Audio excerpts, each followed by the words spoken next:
So I get a little nervous when I talk about this, and I think it's because I get very emotional when I talk about my past. But what I want to talk about today is how you could use being introverted as an advantage when it comes to running an online business.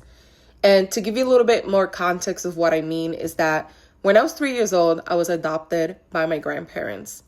And what that meant for me is that I didn't grow up with my siblings. I didn't grow up with my mom or dad. And that really affected me in a very bad way for a very long time.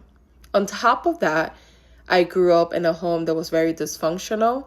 There was always arguments and fights. And because of that, I learned to keep to myself quite a lot. And I became very introverted, not because I wanted to be, but because it felt safer that way. And I spent a lot of time alone trying to make sense of everything around me. And to be quite honest, even my adult years, majority of my life, if not almost my entire life, I have felt very, very lonely. And what I didn't realize back then was how much the quiet strength would shape me to who I am today. And being introverted actually, like I said, became one of my superpowers in business because entrepreneurship can be extremely lonely, incredibly lonely. And there's so many moments when it's just you, your thoughts, and your will to keep going. But I was already used to being alone, right? So being in entrepreneurship is lonely. I was used to it, so it was easier for me to keep going.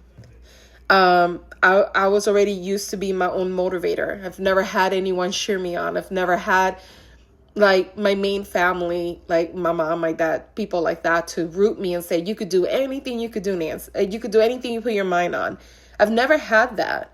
So I'm able to sit with this comfort and I'm able to keep showing up even when no one else is around me to cheer me on because I've never really had that. So it's crazy to think that something that many people look down on, or even I looked down on for a very long time, could be something that actually did the opposite for me, actually helped me. So if you could relate to the story, maybe you are very introverted yourself, or you grew up in a similar household, I just want you to know that try to find the good in everything.